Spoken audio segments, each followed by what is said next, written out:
sejarah matematikawan ya. Jadi matematikawan itu kita dibagi-bagi tokoh-tokohnya itu pak sebenarnya pada zaman sejarah Babilonia. Nah, ini adalah yang pertama untuk menerangkan tentang matematika itu pada tahun 4000 tahun ya saat di Babilonia itu di Mesopotamia. Kalau kalian lihat eh kalian tahu kan di Babilonia tuh ada sebuah kota yang dipagerin gitu kan ya yang ibaratnya dia ngebangun suatu patung-patung gitu. Nah, ternyata bangunan pakutungnya itu yang diminta oleh rajanya itu nggak hanya semesta-mesta dia bikin patung gitu. Tapi ternyata ada polanya. Dan polanya itu sebenarnya pengembangannya tuh ke dari Fibonacci gitu ya. Nah, ini yang pertama. Lalu yang kedua, sorry, yang kedua itu adalah, sorry, yang ketiga dulu, Francois Truffaut. Ini dia lulusan dari Paris. Jadi dia itu sebenarnya asisten kurator. Dia mengoleksi barang-barang antik gitu kan. Nah, awal mulanya gitu kan penjualan intinya ya. Nah, akhirnya dia pengen tahu eh, di Sumeria itu kira-kira siapa sih yang bisa membaca atau bahasa-bahasa Babilonia itu gitu. Ternyata penulisan teks bahasa Babilonia itu menggunakan matematika. Lalu yang keempat, Diopantus itu matematikawan Yunani. Dia juga punya 15 karya buku. Selanjutnya, dia punya 150 soal yang menurut dia tuh yang hubungannya dengan akar, bilangan akar positif sama bilangan akar yang selalu positif. Jadi nggak pernah ada di dalam akar itu adalah negatif. Jadi belum muncul, ibaratnya bilangan kompleks tuh belum muncul saat ini.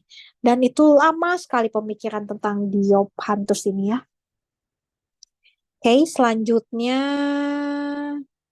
selain Diopantus, dia juga membuat persamaan paling sederhana, yaitu dengan adanya AX plus BY sama dengan C, atau nanti yang ujungnya adalah gradien atau sistem persamaan linier, gitu kan.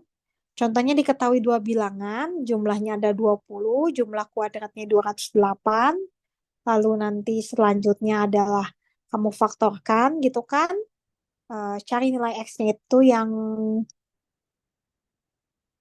nilai X yang kira-kira eh, menunjukkan persamaan tersebut ternyata diperoleh nilai X-nya itu adalah 2 di akar persamaan kuadrat ya. Oke, sampai sini dulu ada pertanyaan tentang tokoh-tokoh matematikawan. Ada pertanyaan nggak tentang tokoh-tokoh matematikawan? Belum ada, Ibu. Oke, belum ada ya. Nah, ini teh UTS-nya udah ya, saya tuh ya. Udah Ibu, waktu UTS Ibu udah sempat ngirim soal dan kita udah ngerjain. Udah, saya juga udah kirim di drive Bu. Udah di Drive ya. Iya Oke, Ibu. oke, oke. Oke, siap, siap, siap. Oke. Oke, sampai sini dulu. Kalian nggak ada pertanyaan ya? Oke, saya mau ini dulu berarti.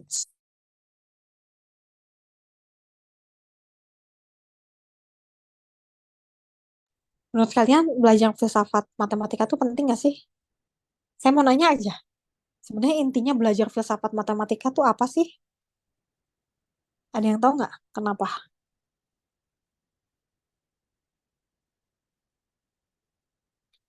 Boleh kan pertanyaannya saya balikin sekarang. Menurut kalian apa gitu? Pentingnya belajar filsafat matematik tuh untuk apa sih gitu?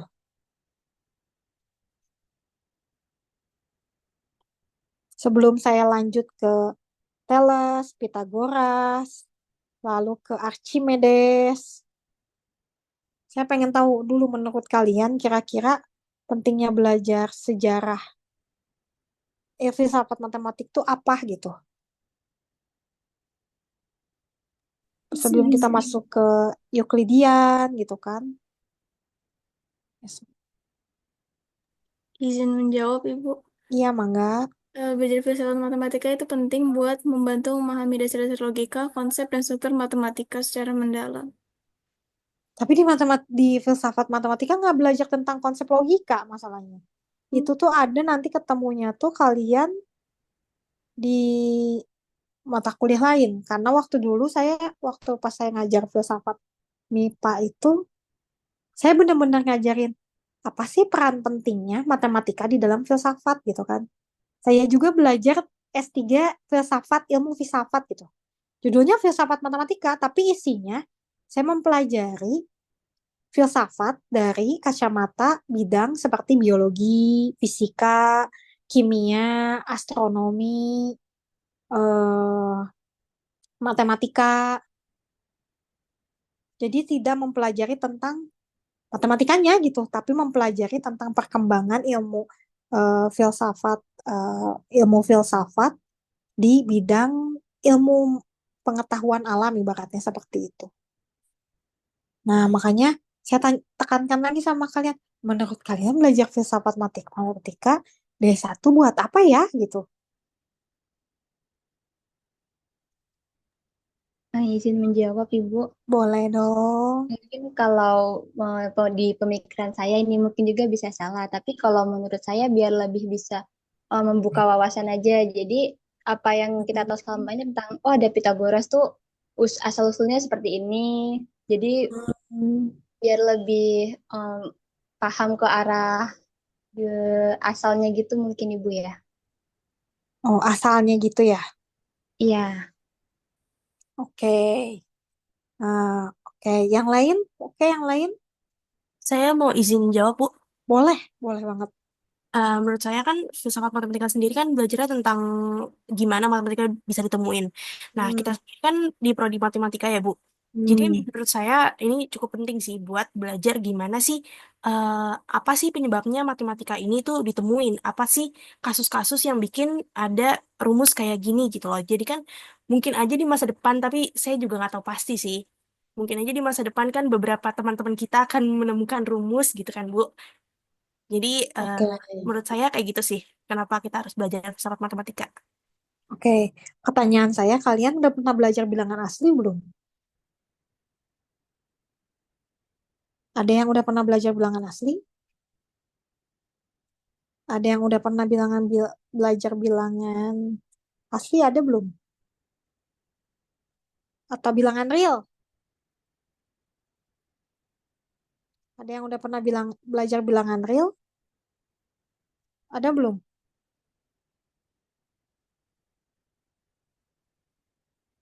Bilangan asli sama bilangan real ada yang udah pernah belajar belum? Mungkin baru sekedar tahu aja ya Bu, belum terlalu mendalami gitu. Oke. Nah, pertanyaan saya, orang tuh nemuinnya bilangan asli dulu atau bilangan real dulu?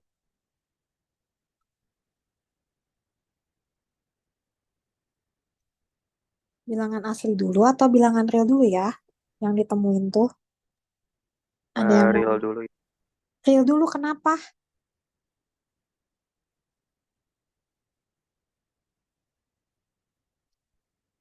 Kok bisa real dulu? Boleh dong kasih tahu kenapa real dulu? Alasannya gitu alasannya. Beneran saya nanya ya ini ya. Menurut kalian, tapinya menurut kalian real dulu atau asli dulu gitu. Bukan mau ngejebak loh beneran loh. Saya beneran mau tanya ini real dulu atau asli dulu.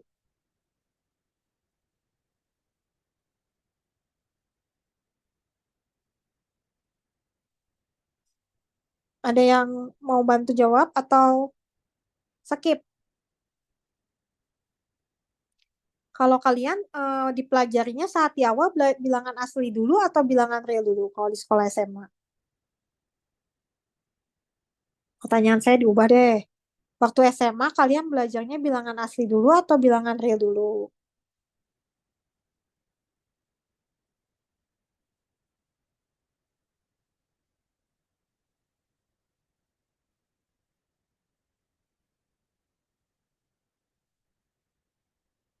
Waktu SMA belajarnya bilangan asli dulu ya? Iya, Kenapa? Kok bilangan asli dulu, nggak bilangan real dulu? Kira-kira apa alasannya ya? Apakah belum pantas gitu, Bu? Bilangan real dulu? Karena untuk membuktikan suatu bilangan itu memang cakupannya harus luas. Jadi, kalian belajar bilangan asli itu kan mulainya dari angka, bilangan asli mulainya dari berapa? Nol atau dari satu?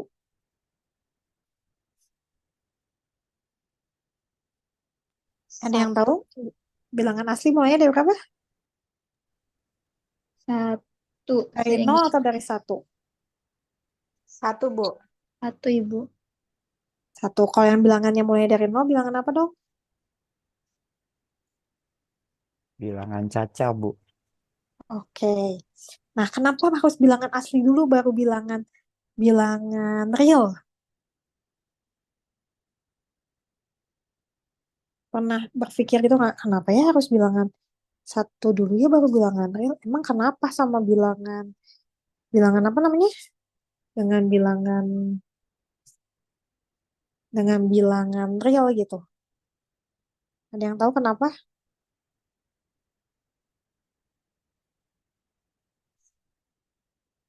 Terus kenapa kalau bilangan real itu kok mulainya dari min tahingga sampai plus tahingga ya? Tahingga tuh besar loh, angka yang tidak bisa kita tentukan. Mungkin tahingganya menurut saya 1 juta tuh tahingga. Menurut kamu, ah enggak, 1 T itu tahingga. Dan ada yang bilang lagi, oh enggak, 10 T itu tahingga gitu. Jadi tahingganya tuh ya sebenarnya tiap orang beda-beda ya. Maksudnya kalau misalkan di secara matematika mah kan tahingga itu kan tidak dapat kita tentukan kan ya.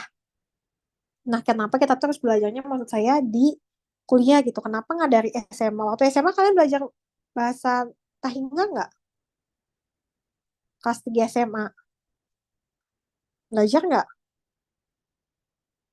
Atau mempelajari nggak tentang bahasa? Ini Tahingga nih gitu. Kita belajar Ibu, cuman mungkin nggak sedalam pas kuliah. Oh, udah masuk ya berarti. Untuk menentukan apa Tahingganya? Deret, konvergen atau divergen? SMA sekarang udah sampai situ belum? Kalau SMA saya dulu belum sampai konvergen divergen gitu sih Ibu. Oh, sampainya sampai mana kalau boleh tahu? Saya ingat saya dulu kalau yang matematika wajib itu Hmm. geometri, terus geometrinya masih dasar gitu, bangun bangun ruang sama bangun ruang, terus di semester akhir itu kayak statistik, kayak probabilitas semacamnya gitu. Tapi kalau matematika minat baru sampai integral awal doang. Tentu atau tak tentu? Atau sama menentukan luas? Masih yang dasar Ibu yang kayak hanya menentukan misalkan integral dari X atau apa gitu doang.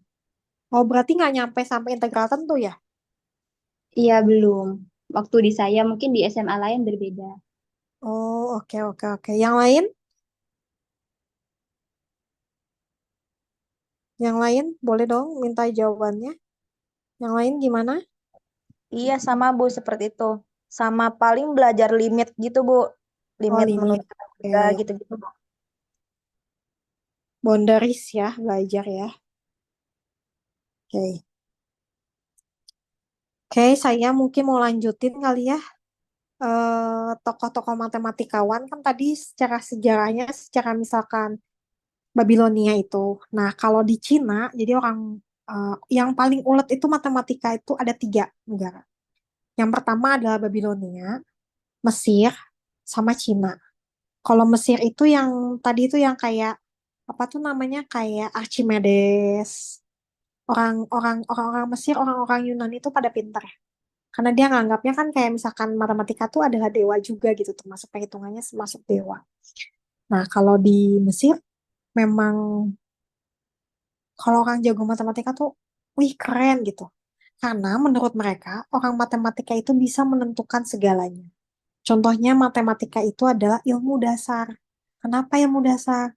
Karena dengan kita mengetahui yang namanya matematika, kita pun akan mengetahui dasar-dasar dari astronomi. Padahal nggak nyambungnya matematika sama astronomi gitu kan. Tapi ternyata dasar-dasar perhitungan kalender, dasar-dasar pergantian iklim, suhu, itu kolaborasi antara matematika dan astronomi. Jadi orang astronomi itu mungkin menurut kalian apa sih belajar astronomi itu? Orang kerjaannya tiap hari ngelihat bintang, terus ke Bosya gitu kan, ngeliatin pergerakan rasi seperti apa, lalu bubble-bubble itu seperti apa gitu kan. Lalu ada gerhana matahari, kalau misalkan gerhana menyebabkan apa, apakah siang menjadi panjang, apakah malam yang menjadi lebih lama, seperti itu ya. Terus kalau semakin tambah bulan itu, kalau kalian rasa kayaknya itu semakin cepat yang namanya siang. Karena memang pergerakan siangnya tuh lebih banyak kalau dibandingkan bulan-bulan yang menuju akhir tahun tuh siang tuh terasa lebih cepat. Menuju awal tahun siang itu terasa lebih lama. Kalau kalian coba disadari gitu. Nah, orang-orang yang seperti itu, yang menghitungkan seperti itu adalah orang yang memahami tentang astronomi dan matematika. Karena tidak semudah itu kita menentukan yang namanya adalah kiblat. Kiblat itu tidak mudah, sangat tidak mudah. Dan orang kayak misalkan udah nentuin kiblat hari ini sama besok tuh kan waktu tuh lebih panjang mana tuh kita nggak tahu. Jadi kalau misalkan udah ditetapkan jam segini, terus lintang utaranya segini, ininya ke selatan atau ini, udah di situ. Jadi jangan lagi diubah. Kalau misalkan mau mengubah-ubah yang namanya kiblat itu, katanya bukan tiap hari, tapi malah disarankan itu adalah berapa tahun sekali, 6 bulan sekali. Jadi karena bisa dilihat dari Januari sampai Desember, yang namanya siang itu akan lebih panjang di saat Januari sampai Juli. Itu namanya siang akan lebih lama dibandingkan dengan dari setelah Agustus, dari mulai bulan Agustus sampai Desember, siang itu terasa lebih cepat. Jadi kita mau ngelakuin aktivitas apa, kok cepet banget ya sore, kok cepet banget ya besok. Coba, makanya ada bahasa 365 hari udah ngapain aja ya. Ada kan bahasa kayak gitu ya, quote-quote kayak gitu gitu. Nah itu kalau misalkan kalian sadari, itu tuh karena pergerakannya dia yang namanya pergerakan kita ngelilingin matahari itu kalau bulan Juli itu kan kita agak jauh makanya kerasanya tuh siang tuh lebih lama jaraknya bumi sama matahari itu lebih jauh jadi kerasanya lebih lama banget tapi kalau yang udah masuk ke bulan Agustus jarak matahari sama bumi itu udah lebih deket jadi yang namanya siang tuh lebih cepet banget. Makanya kalau kalian ini kok nggak kerasa ya udah Desember lagi gitu kan ada bahasa kayak gitu ya. Kok nggak kerasa ya udah bulan ini lagi gitu. Karena pergerakan dari bulan Agustus ke Desember itu ya sangat cepat gitu. Benar-benar cepat. Tapi kalau pergerakan dari bulan Januari sampai ke bulan Juli itu memang agak lama gitu. Dan itu tuh lama banget seperti itu ya. Nah, makanya harus kalian sadari adalah di kuliah filsafat ini mau mata kuliahnya pun apapun gitu ya, saya mau ngajarinnya, kita nggak akan pernah tahu, jangan pernah menyepelekan mata kuliah apapun gitu, karena kita nggak pernah tahu dia tuh ujungnya atau pentingnya tuh di mana gitu. Bisa aja kita nggak tahu ujungnya tuh di mana. Tapi ternyata orang yang bisa melihat, jadi setiap mata kuliah itu adalah penting. Setiap yang namanya bidang itu namanya adalah penting gitu ya. Kayak fisika, biologi, kimia, lalu matematika, lalu ternyata astronomi itu penting. Walaupun kerjaannya mungkin cuma lihat bintang, oh ternyata ada pentingnya loh gitu. Bahkan ternyata saya baru tahu, semenjak saya ngambil filsafat, ilmu filsafat juga, baru tahu. Yang namanya astronomi itu ternyata nggak banyak orangnya. Dan nggak mudah ternyata ya.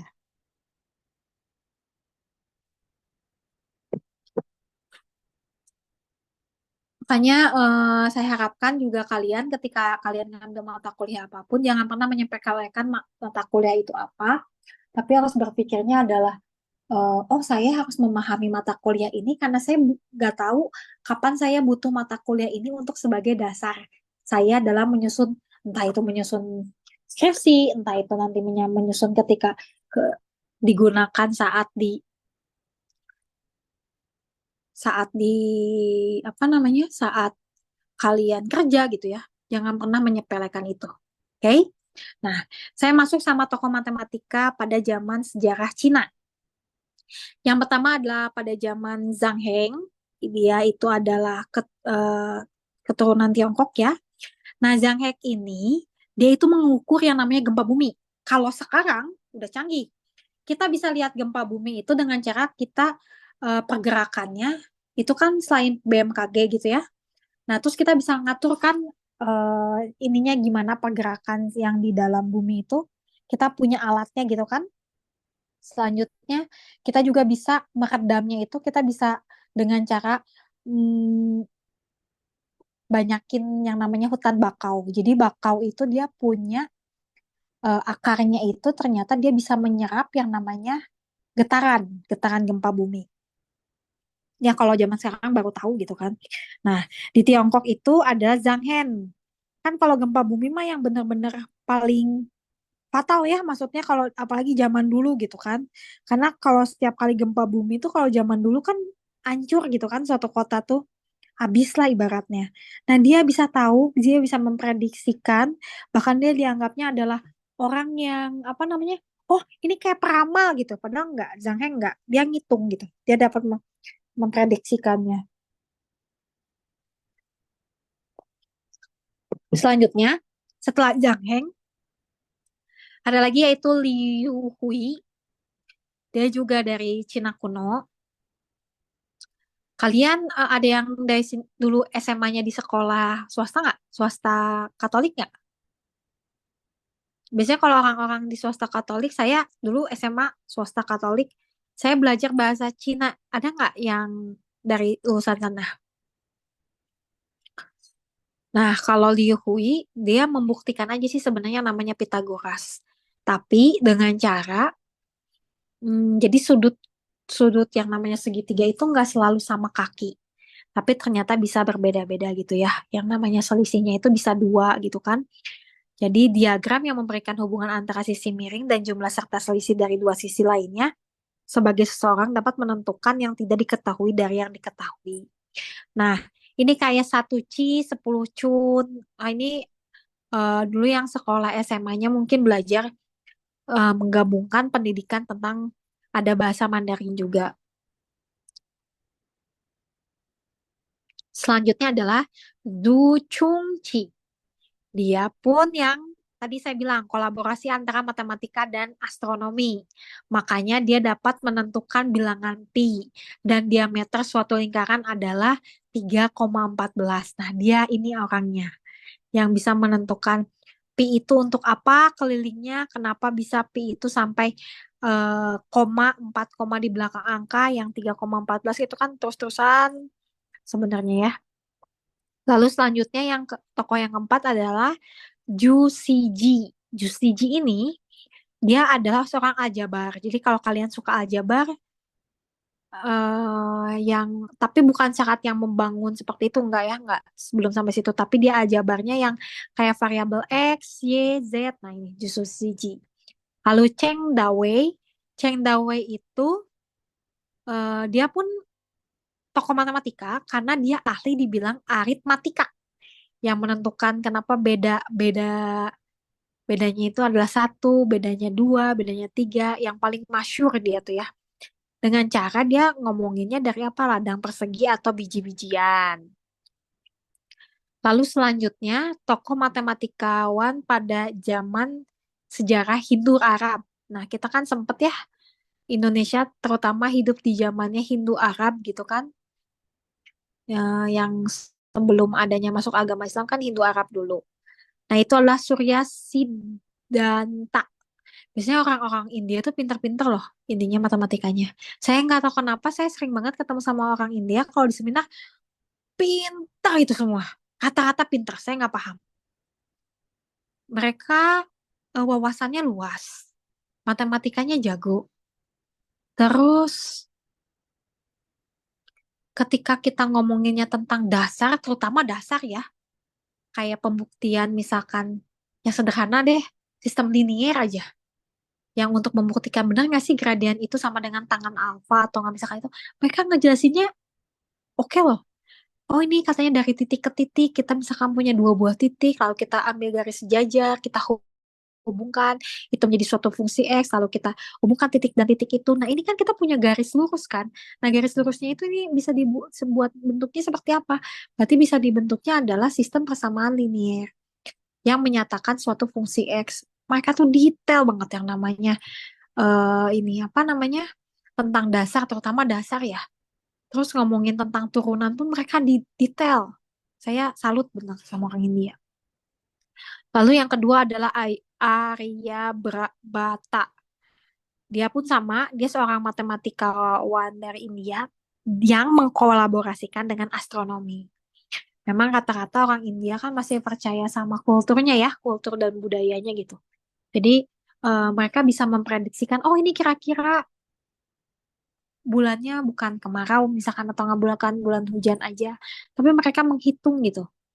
Nanti di pertengahan berapa ini menjadi misalkan hujan, ini menjadi apa itu orang India pun jago ya buat saya untuk seperti itu. Lalu yang ketiga adalah Brahmagupta. Nah, Brahmagupta ini dia pun orang yang eh, menentukan jari-jari lingkaran luar, suatu segitiga.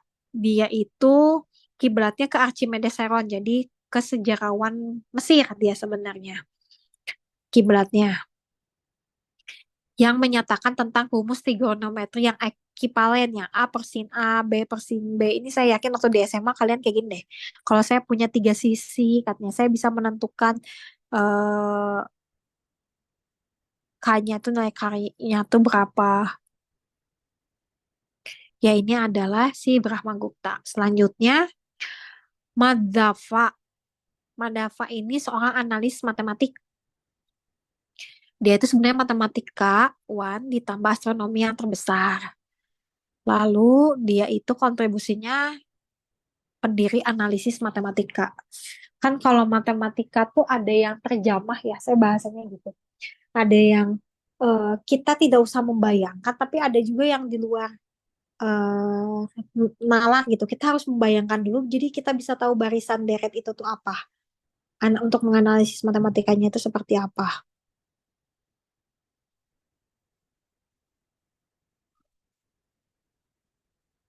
Ini adalah kontribusinya. Lalu selanjutnya adalah Al-Khawarizmi. Dia tokoh dari Uzbekistan. Dia sering dibilang orang gila ya. Gak tahu kenapa saya juga bingung kenapa dia sering dibilang orang gila. Tapi rata-rata dia tuh dibilang orang gila tuh karena dia tuh bisa menunjukkan kepada dunia ilmu pengetahuan tentang angka nol.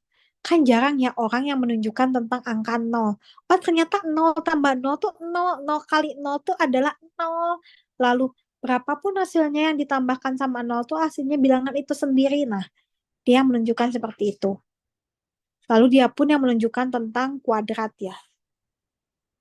Selanjutnya ada Al-Kindi. Lalu Al-Kindi yaitu dia seorang penerjemah. Selain penerjemah dia bahasa Yunani dan bahasa Arab, ternyata Al-Kindi pun dia bisa menerjemahkan tulisan-tulisan matematika. Jadi dia memahami tentang matematika tapi filosofinya dari bahasa Arab tentang matematika.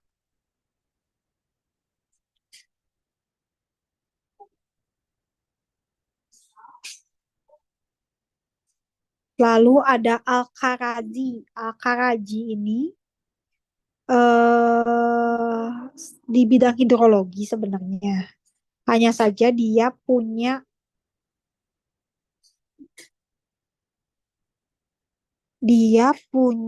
ilmu yang untuk menyediaan berbagai sarana air bersih. Jadi kalau saya bilangnya dia memahami tentang kontrol ya. Kenapa dia bisa mendistribusikan yang namanya air itu sehingga cukup gitu. Jadi saya rasa ini orang aritmatika Yunani ya. Dia bisa menggabungkan karyanya antara aljabar sama polinomial.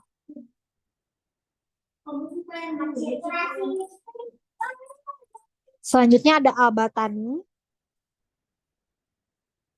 Ini pun sama, dia tuh adalah sebenarnya tokoh bangsa Arab dari gubernur Syria. Al-Batani ini dia itu pintar astronomi.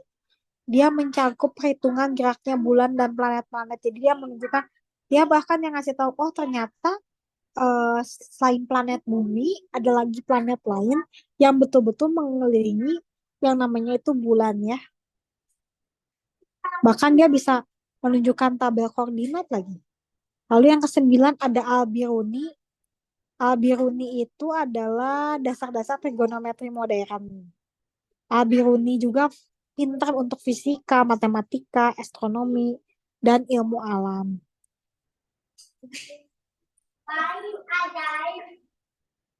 Selanjutnya ada Umar Khayyam. Ini adalah penyair, tapi di bidang matematika dia pintar di aljabar dan trigonometri. Yang terakhir ada Ibnu Sina. Ibnu Sina mah ini mah udah ke tokoh kekinian ya, dan udah paling terkenal gitu kan. Ibnu Sina itu dia bahkan memberitahukan tentang sejarah literatur bidang kedokteran Ibnu Sina tuh. Jadi dasarnya dia pintar matematika, tapi dia juga pintar sih tentang kedokteran. Ada kan filmnya ya Ibnu Sina ya, kalau nggak salah ya. Dia kan yang menyadur bahasa Inggris ke bahasa Arab, sehingga orang-orang Arab gitu kalau nggak salah tuh bisa tahu pengobatan-pengobatan gitu. Dia awalnya tuh sebenarnya jagonya tuh di ahli matematikanya di aljabar, tapi dia memahami banyak ilmu, ada fisika, psikolog, ilmuwan, negarawan, guru, dokter gitu ya. Oke, ini selesai untuk yang tokoh apa namanya? Tokoh matematikawan. Sampai sini dulu ada pertanyaan. Nanti link bukunya saya share ya. Maksudnya link bukunya saya share.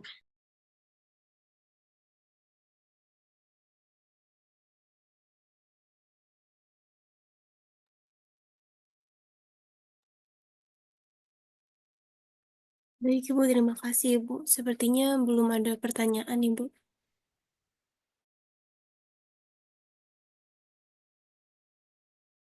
Oke, kalau belum ada pertanyaan. Sambil kan ini lumayan nih waktunya lama ya sebenarnya. Nah, kalau gitu saya minta sama kalian, kalian cari sekarang. Saya kasih waktu 45 menit nulis. Nggak usah ninggalin Zoom-nya. Nanti kita ketemu lagi jam 14.47. Saya mau kalian tuliskan eh, tokoh inspirasi kalian. Ini mah ngobrol ya, tokoh inspirasi kalian di bidang matematika yang menurut kalian itu adalah menginspirasi kalian untuk terus belajar matematika. Kira-kira siapa? Tokoh matematika yang menginspirasi kalian untuk terus belajar matematika, dan menurut kalian kenapa alasannya tokoh itu? Lalu someday gitu, kalau misalkan kalian lulus kuliah, kamu mau jadi apa dan mau mengembangkan ilmu dari inspirasi tokoh kamu tuh apa gitu. Nah kan saya mau jadi guru, tokoh kesukaan saya misalkan ini Archimedes, misal ya ini mah. Terus udah gitu, saya mau ke depannya saya mau mengembangkan tentang ini karena saya sukanya ini gitu. 45 menit ya saya kasih waktu ya. 45 menit berarti 14.48, oke? Saya mulai dari sekarang ya. Izin bertanya, Ibu, itu Iya, boleh. diketik di grup saja atau tulis tangan atau di via Word? Bebas. Yang penting mah di foto, terus udah gitu kalau bisa kirimnya langsung ke email saya biar cepat dibaca. Emailnya saya tulis di chat ya. Baik, Ibu. Jadi kita Oke. ngumpulinnya via email ya, Bu? Via email, nggak ada via ini. dewiagustina@gmail.com. Nanti jam 14.48 kita ketemu lagi ya. Nanti saya kasih lagi ini bahasan, udah gitu selesai. Gitu ya, oke? Ini Baik, kan Bu. karena tokoh-tokohnya kan ini banyak banget. Saya kirimin nanti ke ininya buat yang tokoh yang tadi bukunya, link bukunya, oke? Oke. Baik, Ibu. Ya.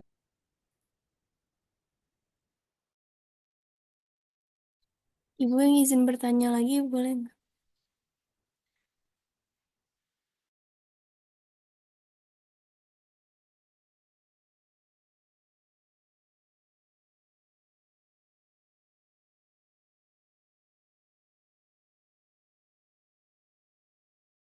Ya, gimana? Saya udah kasih ya linknya ke ketua kelas kalian. Gimana? Itu Ibu, kan kita kirimnya via email ya Ibu. Ini tiap Iya, orang email sendiri-sendiri atau dikumpulin jadi satu drive, nanti saya kirim ke email Ibu. enggak, sendiri-sendiri aja. Oke, baik Ibu. Iya, sama-sama.